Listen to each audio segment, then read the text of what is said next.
Emergency Response and Rescue Plan. Outline, konsep dasar emergency response, struktur organisasi dan peran tim tanggap darurat, penyusunan emergency response, dan rescue plan, recovery and business continuity, pasca darurat.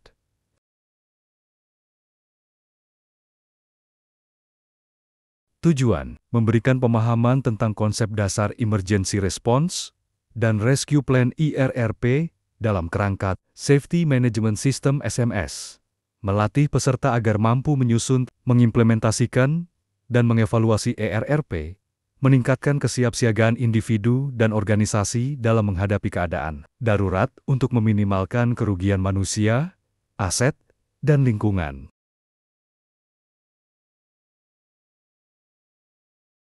1. Konsep dasar emergency response 1,1 definisi dan prinsip ERRP dalam sistem manajemen K3, 1,2 komponen utama dalam emergency response dan rescue plan. 1,3 jenis keadaan darurat. 1,1 definisi dan prinsip ERRP dalam sistem manajemen K3, definisi Emergency Response and Rescue Plan adalah rencana terstruktur yang disiapkan organisasi untuk mencegah, merespons, dan memulihkan kondisi akibat keadaan darurat dengan tujuan melindungi pekerja, aset, lingkungan, serta keberlangsungan operasional.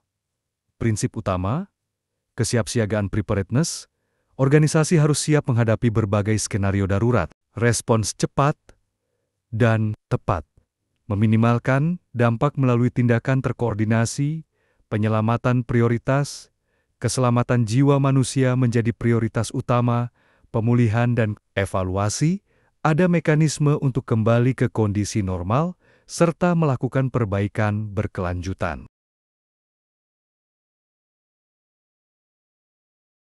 1,2 komponen utama dalam emergency response dan rescue plan. Identifikasi potensi darurat, mengenali bahaya yang bisa berkembang menjadi insiden besar. Misalnya, kebakaran, tumpahan bahan kimia, struktur organisasi darurat, pembentukan tim tanggap darurat, dengan pembagian peran yang jelas. Prosedur operasional, SOP evakuasi, pemadaman, pertolongan pertama, komunikasi dan koordinasi dengan pihak luar, sarana dan prasarana, ketersediaan jalur evakuasi, titik kumpul, APAR, alarm, P3K, peralatan rescue, pelatihan dan simulasi, dilakukan berkala untuk menguji kesiapan rencana.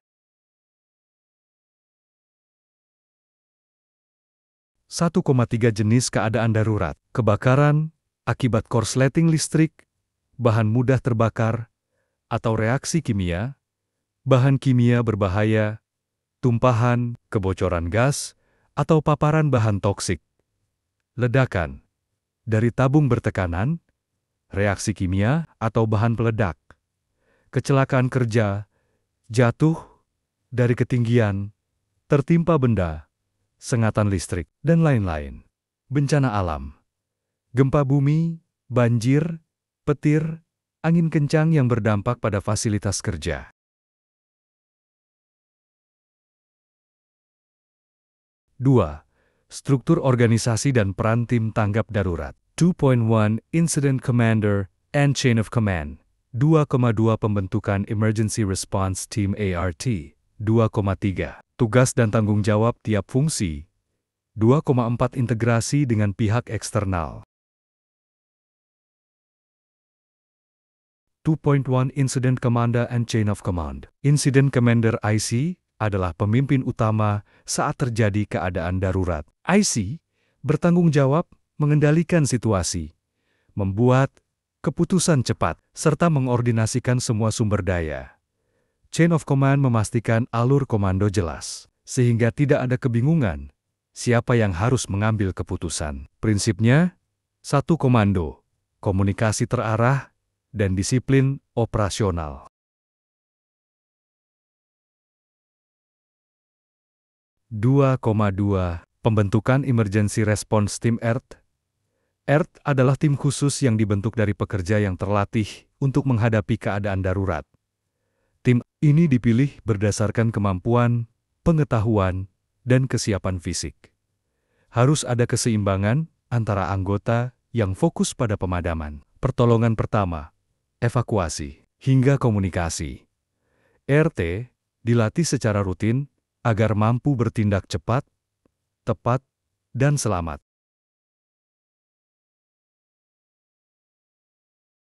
2,3 tugas dan tanggung jawab tiap fungsi. Komunikasi, menyampaikan informasi secara cepat dan akurat ke seluruh pekerja dan pihak eksternal.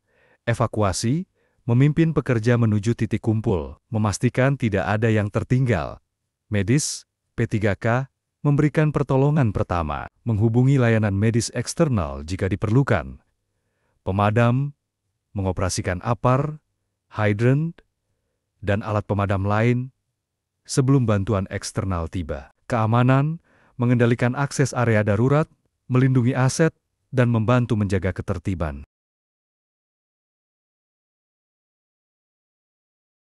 2,4 Integrasi dengan pihak eksternal. Tidak semua keadaan darurat bisa ditangani internal, sehingga perlu koordinasi dengan pemadam kebakaran untuk pemadaman skala besar. Rumah sakit untuk penanganan korban luka atau keracunan, BPBD atau Basarnas untuk bencana alam atau penyelamatan khusus, polisi untuk pengendalian lalu lintas, keamanan atau investigasi insiden.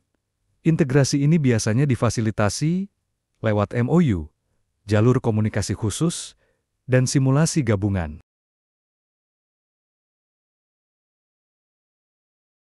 3. Penyusunan Emergency Response dan Rescue Plan.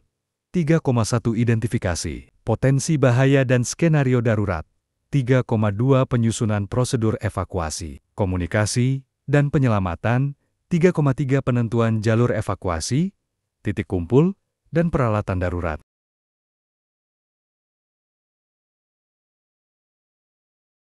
3,1 Identifikasi potensi bahaya dan skenario darurat. Lakukan hazard identification untuk semua aktivitas dan fasilitas. Setiap potensi bahaya dipetakan menjadi skenario darurat. Misal, tumpahan bahan kimia, evakuasi area tambah tim dekontaminasi. Hasil identifikasi digunakan sebagai dasar penyusunan rencana. Respon yang sesuai kebutuhan organisasi.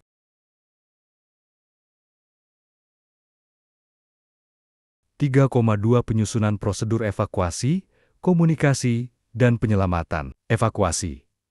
Alur evakuasi. Jalur aman, titik kumpul. Serta prosedur pengecekan pekerja, komunikasi, siapa yang memberi peringatan, bagaimana informasi disampaikan alarm, pengeras suara, HT, aplikasi. Penyelamatan. Langkah teknis penyelamatan korban, penggunaan APD khusus, serta koordinasi dengan pihak eksternal.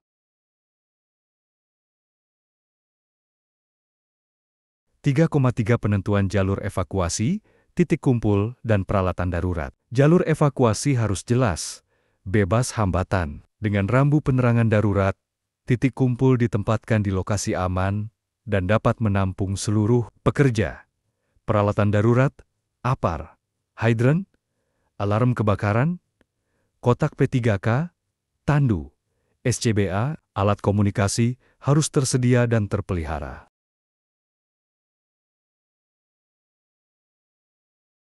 4. Recovery dan Business Continuity pasca darurat. 4,1 Langkah awal setelah keadaan darurat terkendali. 4,2 Prosedur pemulihan fasilitas, aset, dan operasi. 4,3 Penanganan korban dan dukungan psikososial. 4,4 Integrasi dengan Business Continuity Plan (BC).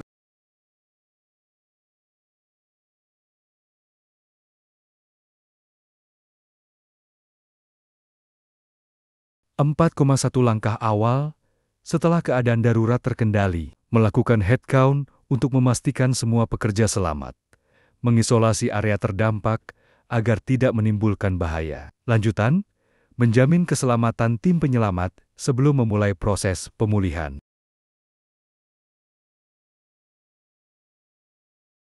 4,2 prosedur pemulihan fasilitas, aset, dan operasi, mengevaluasi kondisi bangunan, mesin, atau area terdampak sebelum digunakan kembali, mengamankan dokumen penting, peralatan, dan sistem IT, menetapkan prioritas pemulihan agar kegiatan kritis bisa segera berjalan.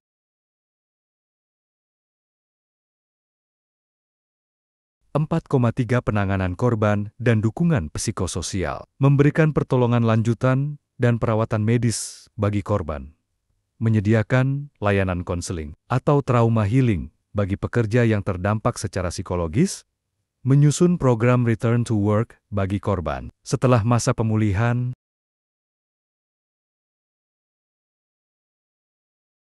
4,4 Integrasi dengan Business Continuity Plan (BCP) (RRP) menjadi bagian dari BCP agar operasional perusahaan tetap berjalan, menentukan proses kritis yang harus segera dipulihkan, misalnya sistem listrik, komunikasi, produksi vital, menetapkan alternatif lokasi kerja, rantai pasok darurat, dan strategi cadangan operasional.